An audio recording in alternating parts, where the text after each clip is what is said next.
Good morning and welcome again. And this time we are going to have a video done on one of the games played in the women's section of the past Olympiad, Budapest 2024. I think it's just fair we check out some lady games. It's not only men that blunders, women blunders too, in the game of chess. So the game I'm bringing to us today is the game between Hungary and Puerto Rico. And Petra was on the white side of a London system, and on the receiving end was Vega Jimenez, right? She was on the black side of the London system. London system is a system that has been very popular nowadays. Like everybody plays it, old, young, amateur, professionals, and all that. So this is an interesting game, and of course, the reason why we're actually going through this game is because of the blunder that was made on the black side of this opening. So let us get right into it. The game started with the move d4, d5, knight f6 was played, knight f3, e6,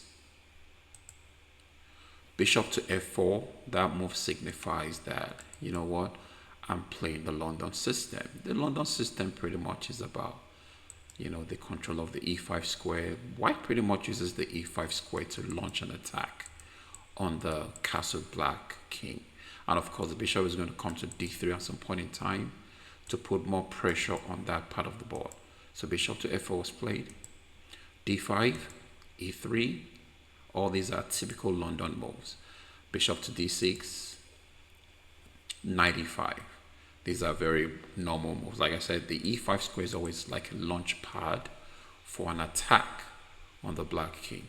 Knight e5 is played, castles, knight b d2, knight to d2. Now knight d2 is very important here because the idea is black is going to play c5 at some point in time. c5, c3 is played, knight c6, we have bishop to d3, and then we have queen to c7, and then we have knight d2 f3, extra protection on the knight on f4, the knight on e5.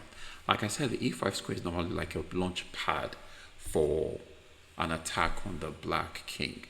So c5 is played, c3. After the move c5, you always want to play c3. You want to keep this pawn chain intact. It's very important. Queen to c7, bishop to d3.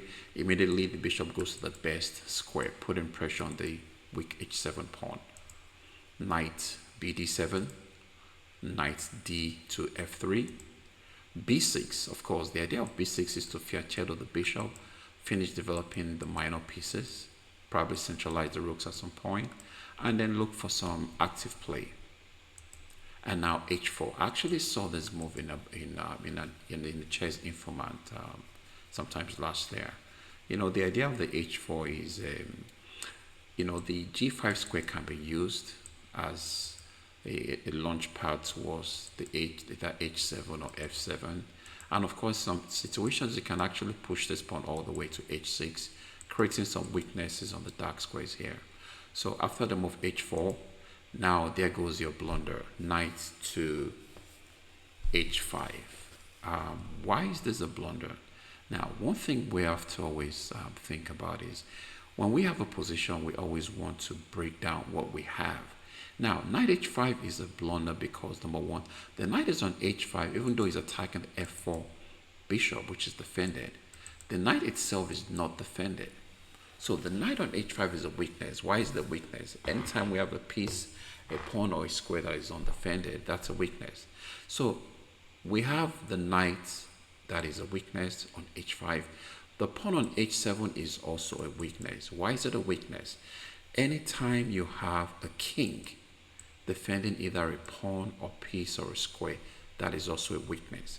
So when you have weaknesses, what do? You take advantage of it. So after the blunder, knight h5, bishop takes h7, check was played. Now, for example, if the king captures, the game comes to a very violent end. Knight G5 is a check. The king probably has to go back, because coming to H6, you open yourself to the Knight E6 check. There's a bit discovered attack, knight attacking the queen. It looks really messy from this point on. So after the move bishop takes H7 check, of course the king didn't take. The king just stepped back, like, okay, you know what, you want a pawn. But you know what, sometimes all you need to win a game is just the pawn. So after the bishop H7 check, king goes to H8, bishop comes back to D3.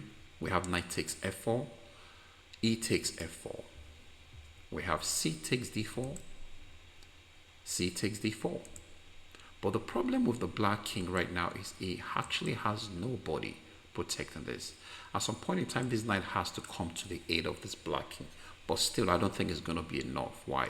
Because white has the knight, the bishop, the knight, and also a possibility of the queen landing on one of these very critical squares, very close to the black king. Bishop to B4 check is played. Of course, in this situation, there is no point to bring your knight to block the check. Just step aside, because you need all these pieces to try to create some chaos on the black side. So knight F6 is played. Rook to C1. What's the point of rook to C1? Number one, taking control of the C file, forcing the queen to not so good squares. Queen to B7, stopping the bishop from the natural square of B7. So now this bishop is not really looking good. Bishop B4 out of the game. Rook on A8 out of the game. Rook on F8, it's not really doing much either. You know, when you have a rook, you know, rook always needs open files.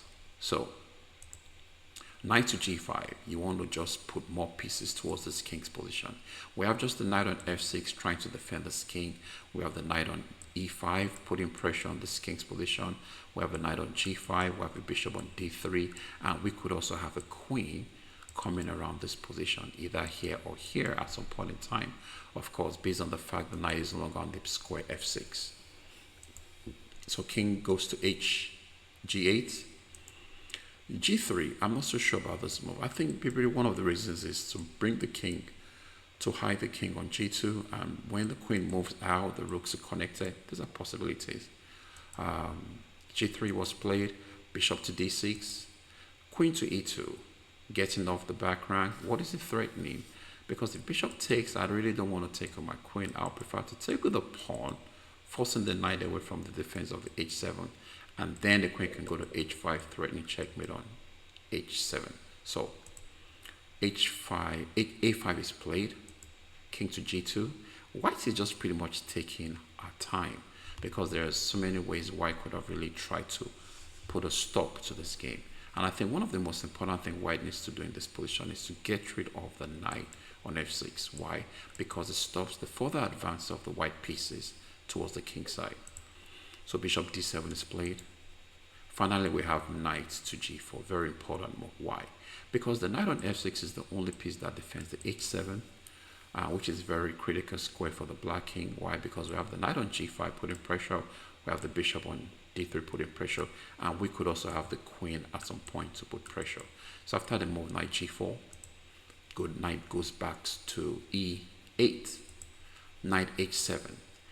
But that is one thing about chess. Anytime you see a weak square or a piece or a pawn, you want to take advantage of it. Knight H7 is played, attacking the rook on F8. Worst case scenario, the black is going to be an exchange down, and still there's still so much attack that can happen to the black king. After the move F5, knight takes F8, and at this point black resign. Because for example, if you take the pawn, we can just simply take back on. We can take back on E6. If bishop takes, queen takes check. It's very strong. If he doesn't take this, queen takes. You know, threatening queen to G6, queen check is very strong. And of course, there's always a possibility of bringing the rook to E1. So after the move, knight takes F8, black resigned, and the game was pretty much over. Okay, I think that's about it. So I just decided we have to give us our fans one game at least. One of the games should be one of the games that the ladies, I mean the open, the women's section played. So of course, definitely we're going to stay, check out some more games. So okay, I think that's it for now, and see you all soon. Take care and God bless. Bye for now.